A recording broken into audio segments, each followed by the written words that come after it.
I am Leighton Spencer, a 35-year-old marketing manager at a major IT company in San Francisco. While my career was thriving and my personal life was fulfilling, there was one thing that worried me: my mother's concern about my marriage. Having Sunday brunch with my mother had become our tradition. On this particular day, we were meeting at our usual cafe. "Leighton, have you met anyone special lately?" my mother asked expectantly. I sighed softly. Here we go again. I'm perfectly happy with my life as it is. I know, but... My mother hesitated. I just want you to have a happy marriage like your father and I do. I understand her feelings. My parents' 45 years of happy marriage was indeed enviable. However, I wasn't ready to rush into marriage at the expense of my career. Don't worry, Mom. I'm sure I'll meet someone wonderful someday, I smiled gently. Little did I know that those words would become reality sooner than I expected. About a year ago, I had an encounter that would drastically change my life. On my usual way to the office, I almost spilled my coffee in the elevator. "Careful there," a kind voice said, and a stranger steadied my cup. "Thank you." I looked up to see a gentle-looking man who appeared to be in his early 50s. "I'm Anthony White, the newly appointed vice president," he introduced himself with a smile. That afternoon, Anthony and I discussed a new project. His insight and experience meshed perfectly with my innovative ideas, resulting in an excellent proposal.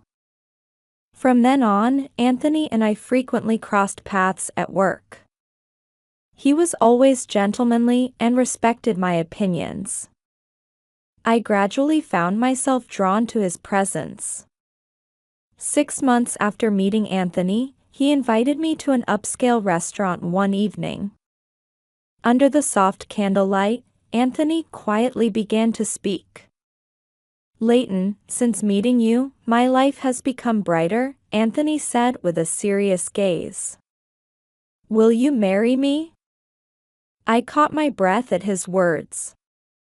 While various emotions swirled inside me, they quickly transformed into a feeling of joyful elation.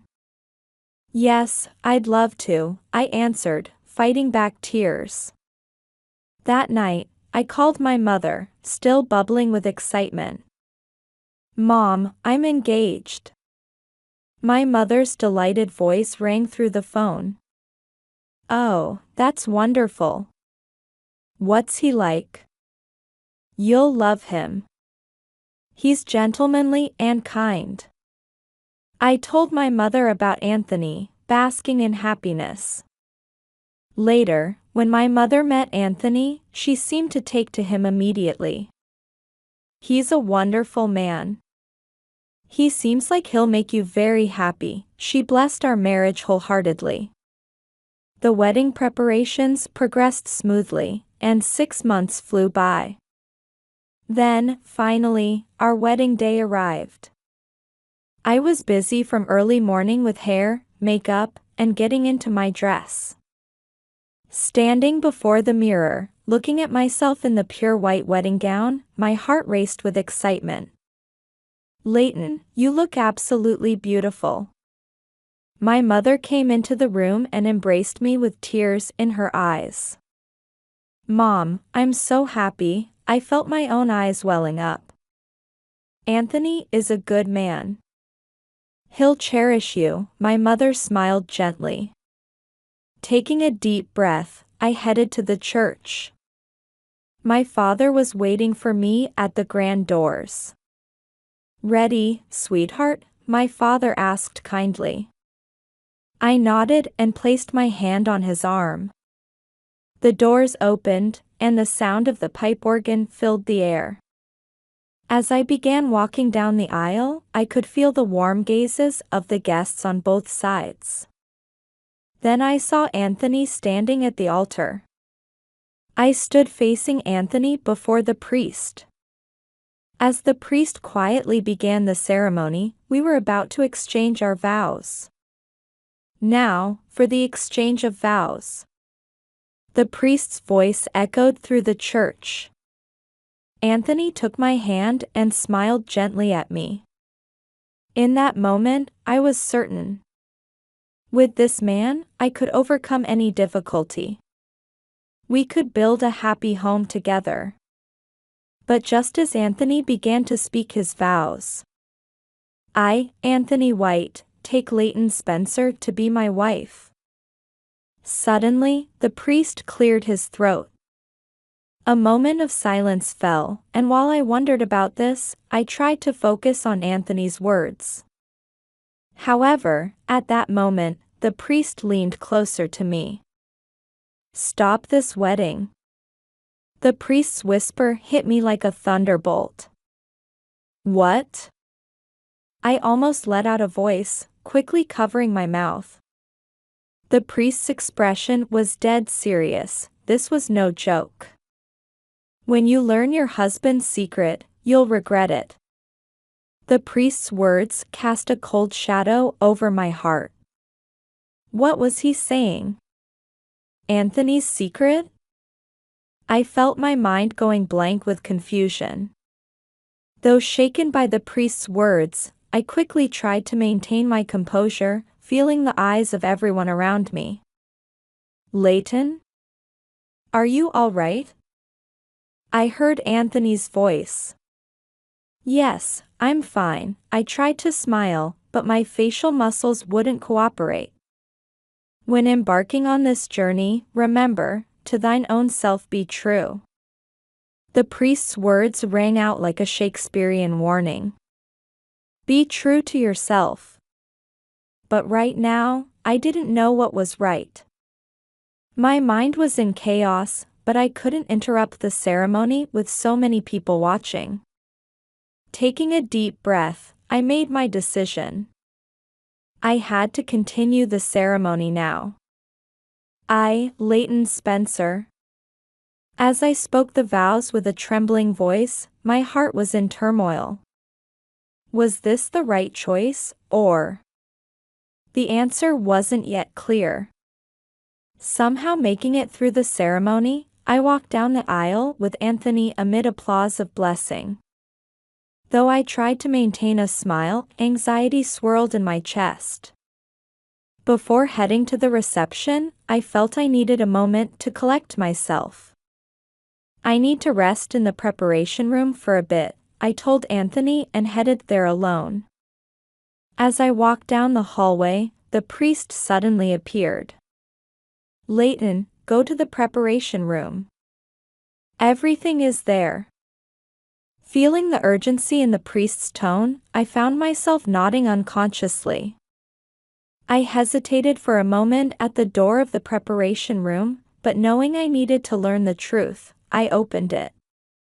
Entering the room, nothing seemed out of place at first glance. However, a notebook on the table caught my eye strangely. Upon closer inspection, it was Anthony's notebook. His name was written on the cover. Is this? I reached out, then hesitated for a moment. If I opened this notebook, something would change. That feeling enveloped my entire body. But I had to know the truth.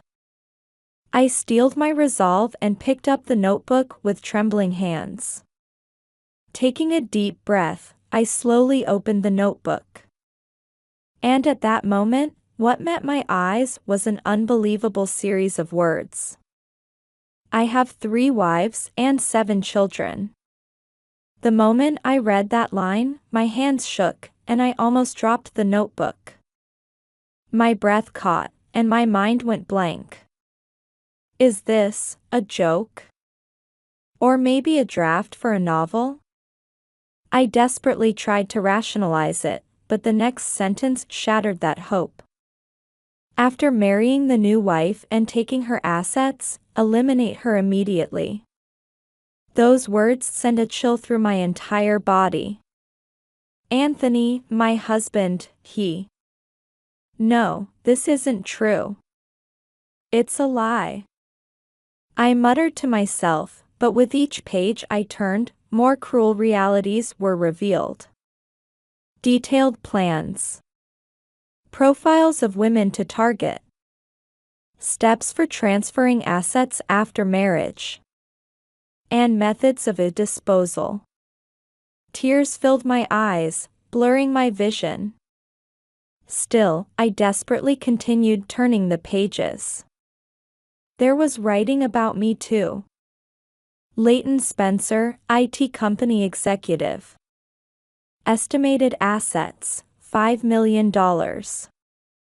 Transfer all assets within 6 months after marriage. Then, I couldn't find the courage to read further. I dropped the notebook to the floor and leaned against the wall. With my head spinning and body trembling, I called my mother. "Mom, something terrible has happened." With a shaking voice, I told my mother about the contents of Anthony's notebook.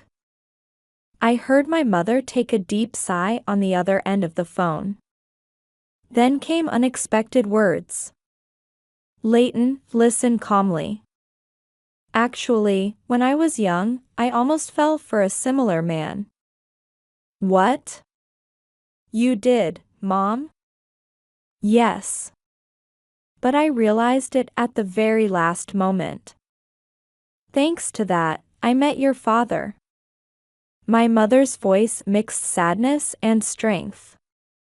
"Go get divorce papers right now. And leave that place as soon as possible." My mother's calm judgment helped me regain some courage. "But everyone's waiting for me. There's still the reception." "Don't worry. I'll handle the explanations somehow. Your safety is what matters most." I nodded at my mother's firm tone. "Thank you, Mom. I'll move right away." After hanging up, I took a deep breath. Though still confused, I knew I had to act now. Putting the notebook in my bag, I quietly left the preparation room. What was beginning now was a battle I never imagined. But with my mother's support, I slipped out through the reception hall's back door and caught a taxi to City Hall. The driver seemed surprised to see me in my wedding dress, but thankfully didn't ask any questions.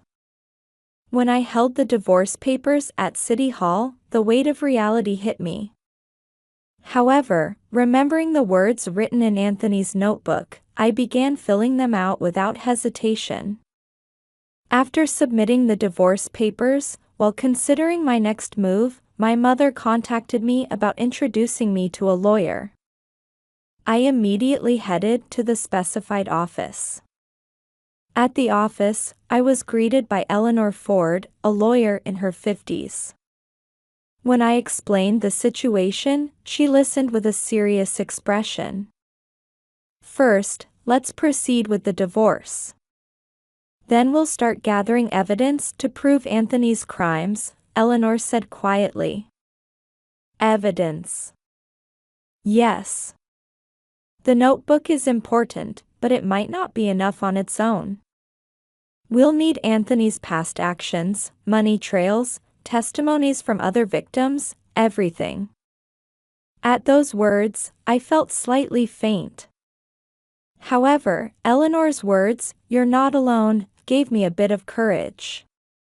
We began planning how to gather evidence for the long battle ahead. Following Eleanor's advice, I started investigating Anthony's past. After several days of searching the internet and public records, we couldn't find decisive information. Anthony had cleverly erased his tracks. One day, I received a phone call from Eleanor. "Leighton, I've got important information. I found one of Anthony's ex-wives." My heart leaped at those words. "Really?" "Yes. Her name is Sabrina. I'm sending you her address now." But I could hear hesitation in Eleanor's voice. But what? She might not want to talk about Anthony. The trauma seems deep. At those words, I hesitated for a moment, but I couldn't give up now. The next day, I visited Sabrina's house. The door was opened by a worn-looking woman in her 40s. Though Sabrina was cautious at first, her expression changed as she listened to my story. I'm a victim of his too. I need your help to save others, I pleaded, and after a long silence, Sabrina promised to help. Listening to Sabrina's testimony, I realized how lucky I had been. And I newly recognized the severity of Anthony's crimes. A few days after meeting with Sabrina, we were sharing our investigation results at Eleanor's office. Sabrina's testimony is a big step forward, Eleanor said while reviewing the documents. But we need more. We need more evidence to prove Anthony's organized crimes. I sighed deeply. But how? Just then, there was a knock at the door, and my mother entered. Sorry I'm late, my mother was slightly out of breath. I have important information. My mother shared information she had received from an old acquaintance who worked at a bank. They had found several suspicious overseas accounts in Anthony's name. This new information energized us. Leighton, I'll support you in every way I can, my mother held my hand. Eleanor suggested, let's try to contact more of Anthony's ex-wives. Their testimonies would make our evidence stronger. I strengthened my resolve. I understand. I'll talk to them directly. As someone who's been through the same experience, I should be able to understand their feelings. Feeling the support of my mother and Eleanor, I prepared to take a new step toward exposing Anthony's crimes.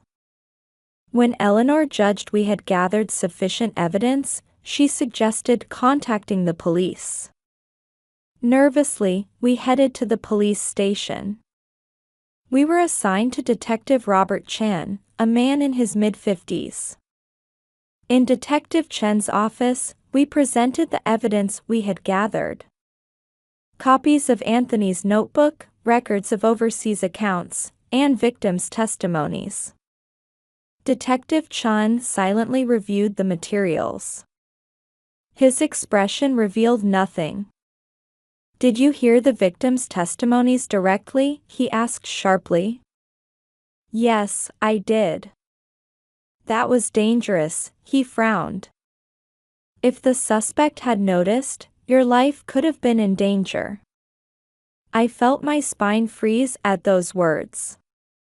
Detective Chen sighed deeply and said, with this evidence alone, it's difficult to get an arrest warrant immediately. But it's enough reason to start an investigation. Feeling a small hope, we waited for the police to make their move. A week passed after submitting evidence to the police. During that time, I spent uneasy days. I frequently contacted Eleanor to check for progress, but there were no major developments. One night, returning home after working late, I found an envelope in my mailbox. There was no sender's name. Opening it with anxiety, I found a single piece of paper. Written in Anthony's handwriting was, "If you expose my secret, I'll hurt your family." In that moment, I felt the blood drain from my entire body. Anthony knew about my actions. And now, he was threatening me. With trembling hands, I called my mother. Mom, are you okay? Has anything strange happened there? Huh? Nothing. What's wrong, Leighton? Your voice is shaking. Hearing my mother's voice gave me some relief, but my anxiety didn't disappear. Could you come over? I'll explain everything. After receiving Anthony's threat, my heart was in great turmoil. Considering my family's safety, doubts grew about continuing the investigation. When I consulted Eleanor, she chose her words carefully. Leighton, I understand how you feel. But giving in to Anthony's threats is exactly what he wants. Though I understood this logically, my heart couldn't keep up. Give me some time. I decided to temporarily suspend the investigation. Every day, I lived with guilt and internal conflict. I couldn't concentrate on work, and sleepless nights continued. One day, sitting on a park bench listening to the rustle of trees, I thought deeply. All our efforts, the evidence we'd gathered, meeting the victims. I couldn't let it all be for nothing. But I also had to protect my family's safety. Various voices clashed in my head. Should fight for justice if family is important, think about the other victims, but what if something really happens? I still couldn't find an answer to escape this conflict. A few days after suspending the investigation, I had an unexpected visitor. When I opened the door, there stood the priest from the wedding. I need to talk to you, the priest said quietly. After showing him to the living room, the priest took a deep sigh before beginning to speak. Actually, I have a connection to Anthony. I caught my breath at those words. I am Anthony's first wife's brother. Speechless with surprise, I listened as the priest continued slowly. My sister married Anthony 20 years ago. But deep sadness appeared on his face. When my sister learned Anthony's true nature, she couldn't bear it and the priest's voice broke off. At that moment, all the pieces seemed to fit together. The warning at the wedding, and everything that had happened. That's why I wanted to save you. I didn't want you to become Anthony's victim like my sister. The priest's confession changed something inside me. This wasn't just a personal matter. I realized anew that this was a fight for greater justice. After hearing the priest's story, I was at a loss for words. He continued speaking. My sister's name was Emily. When she met Anthony, she seemed to be living a dream. Within 6 months of marriage, Anthony's true nature began to show. Tears glistened in the priest's eyes. Emily lost all her assets and was broken in body and spirit. And then one day, he choked on his words, took a deep breath, and continued. She took her own life. I was certain it was Anthony's doing, but without evidence. My heart felt constricted. The priest took my hand. That's why I wanted to save you. I didn't want you to become Anthony's victim like my sister. That's why I warned you at the wedding. His voice mixed regret with determination. Leighton, you have the power to expose the truth. For my sister and all the other victims, please don't give up. The priest's words sparked a new determination within me. If we didn't stop Anthony, more tragedies would continue. My previous fears and hesitations transformed into strong resolve. That night, returning alone to my apartment, I stood by the window, gazing at the city lights. In my mind, the events of the past months played like a film reel. The shocking events at the wedding, discovering Anthony's true identity, and meeting various people along the way. Everything had led to this moment. I can't run away anymore. I whispered to myself softly. The next morning, I headed to Eleanor's office. She was already there, organizing documents. "Good morning, Leighton. Did you sleep well?" "Yes, surprisingly," I answered with a slight smile. "What should I do?" Eleanor looked at me seriously. "We're ready to submit all the evidence to the police. But before that..." She paused for a moment, then carefully continued. "I want to contact Anthony's other victims again." At that suggestion, I hesitated slightly. Making them relive their painful experiences. But I quickly steeled my resolve. "I understand. I'll talk to them directly." This battle against Anthony wasn't just about personal revenge. It was a fight to save many victims and prevent future ones. From that day forward, I began acting with new determination. With renewed resolve in my heart, I began reconnecting with Anthony's ex-wives. I revisited Sabrina and explained our progress. "Sabrina, thanks to your brave testimony, we've made great progress." Tears glistened in Sabrina's eyes. "Can we really stop Anthony?" "Yes, definitely," I answered firmly. "But we need your strength one more time."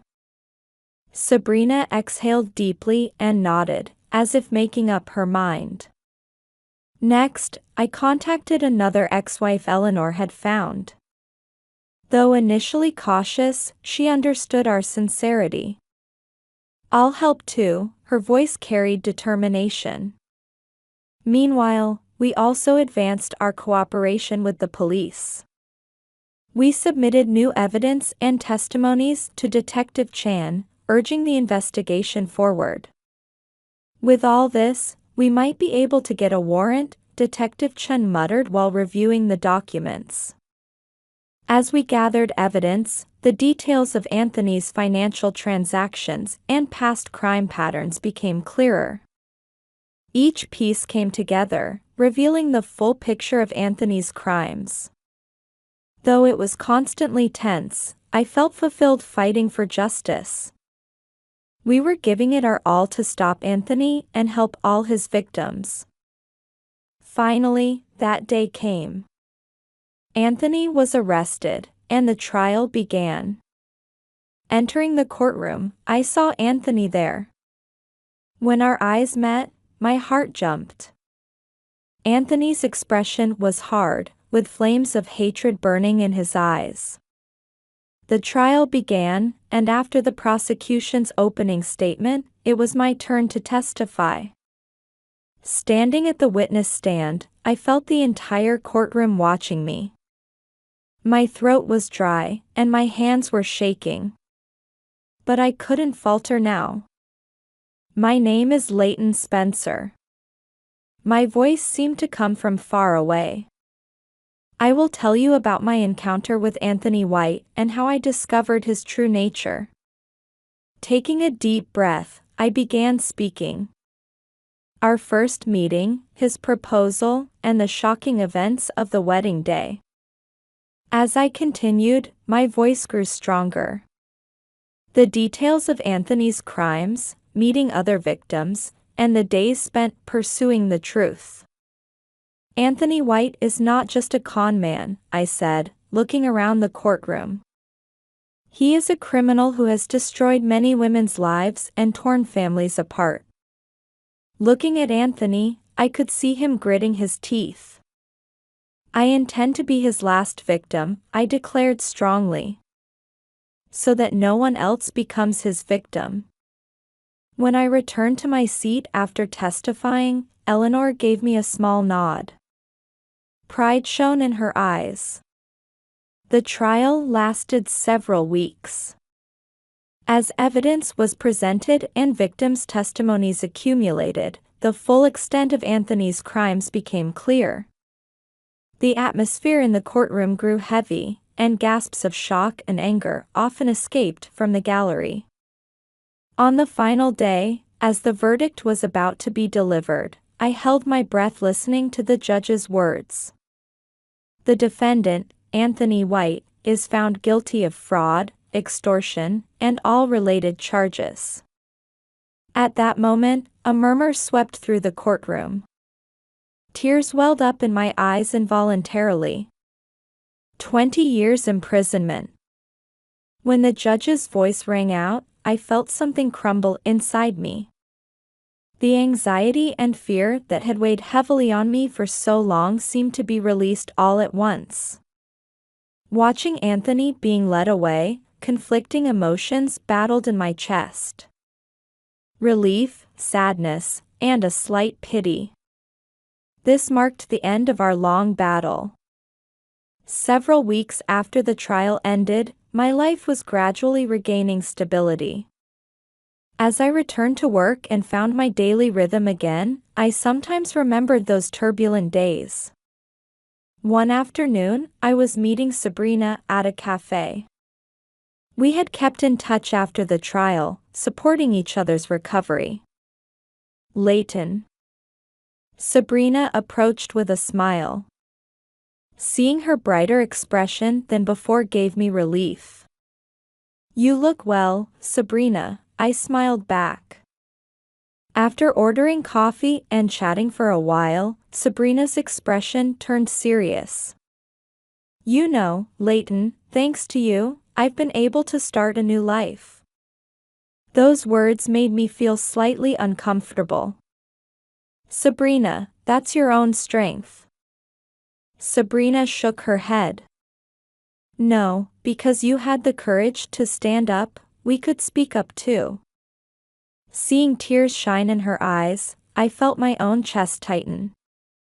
Actually, we, the victims of Anthony, are thinking of creating a support group, Sabrina said hesitantly. We'd like you to join. I answered immediately to her suggestion.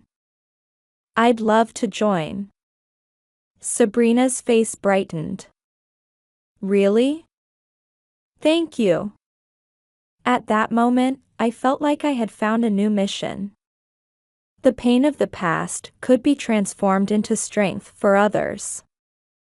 That thought made my heart feel lighter. Several months passed as the support group's activities got on track.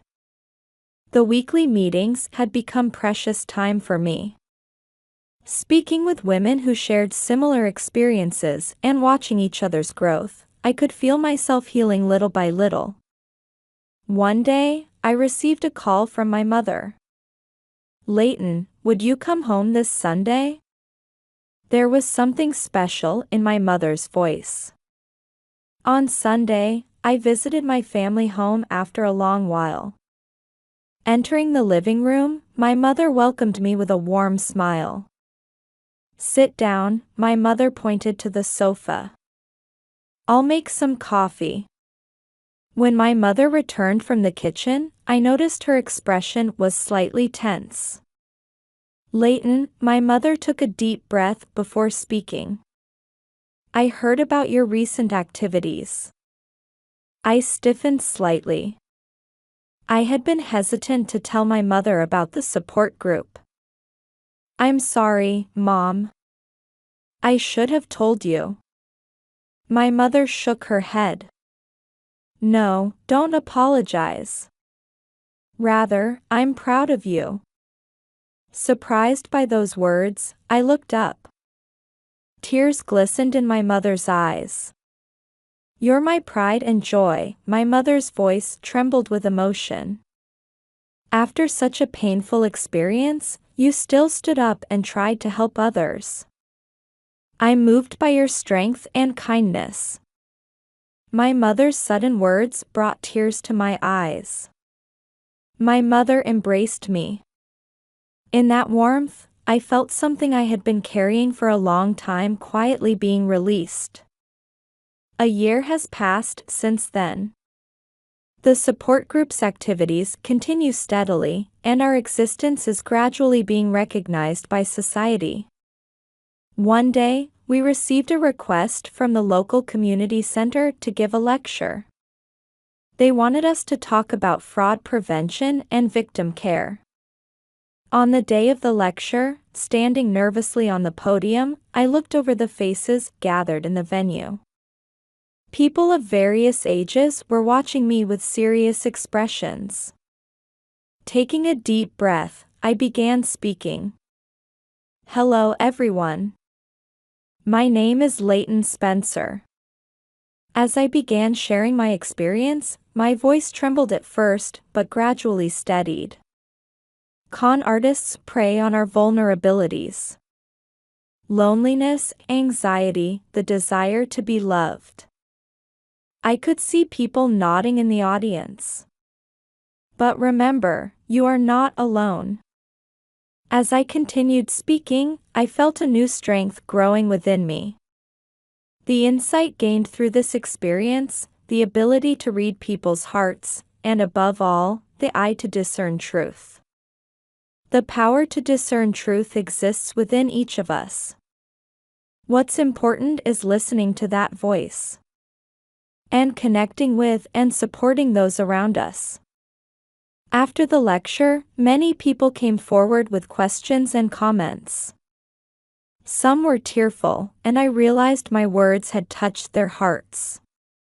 As I was leaving, an elderly woman approached me in the lobby. "Your story gave me courage," she said with a smile. Those words made my chest warm. Through this experience, I gained the power to discern truth and the courage to face it. And most importantly, I learned the value of connecting with people. Each new morning, I ask myself, how can I make a difference in someone's life today? This is not the end. It's the beginning of a new adventure.